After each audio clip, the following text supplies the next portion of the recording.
குடிக்க சரக்கும் உடுத்த உடையும் வாங்கி கொடுத்து பார்த்து கொண்ட முதியவரை பாக்கெட்டில் இருந்த பணத்துக்காக செய்த கொடூரம். 9 மாதங்களுக்கு முன் மூதாட்டிக்கு நடந்த சம்பவத்தில் துப்பு துலங்காமல் இருந்த போலீசாருக்கு காத்திருந்த தமிழ்நாட்டையே உலுக்கிய தாய் மகன் உட்பட 4 பேரின் வாக்குமூலம்.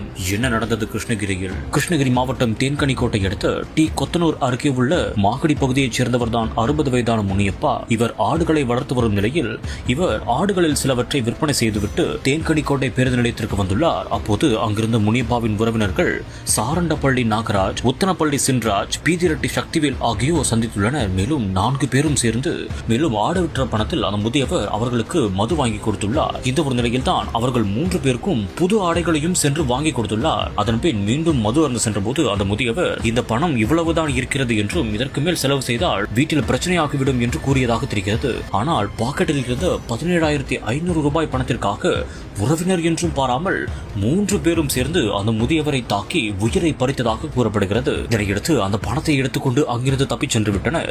மேலும் போலீசார் இது குறித்து தீவிரமாக விசாரணை செய்தும் எந்த ஒரு துப்பும் துலங்காமல் இருந்துள்ளது. இதனையடுத்து போலீசார் 3 பேரையும் பிடித்து உடனடியாக விசாரணையும் செய்துள்ளனர். அப்போது பல திடுக்கிடும் தகவல்கள் வெளியாகியுள்ளது. உத்தனப்பள்ளி பெட்ரோல் பங்க் அருகே சாலையோரத்தில் சில கொட்டகைகள் அமைத்து அந்த பகுதியில் உள்ள பிளாஸ்டிக் பொருட்களை சேகரித்து அதனை விற்று குடும்பமாய் வசித்து வருகிறார் சின்ராஜ். இந்த ஒரு நிலையில் தான் 19ஆம் தேதி சூளகிரி அடுத்த அட்டக்குறுக்கி பகுதியில் கிடந்த பிளாஸ்டிக் பொருட்களை முனியம்மா மற்றும் மகன் சின்ராஜ் ஆகியோர் சேகரித்துக் கொண்டிருந்ததாகவும், அப்போது நாகம்மா என்பவர் தனியாக வீட்டில் வசித்த போது அவர்கள் வீட்டிற்கு இவர்கள் சென்றதாகவும், அது மட்டுமில்லாமல் அவர்கள் உயிரையே பறித்து தோடு உள்ளிட்ட தங்க பொருட்களை அவர்கள் அங்கிருந்து எடுத்து தப்பிச் சென்றதாகவும் கூறப்படுகிறது. 9 மாதங்களுக்கு முன் நடந்த இந்த ஒரு சம்பவத்தில் இப்போதுதான் போலீசாருக்கு துப்பே துலங்கியுள்ளது. இந்த ஒரு சம்பவத்தை கேட்ட போலீசாரே கதி கலங்கி போயுள்ளனர்.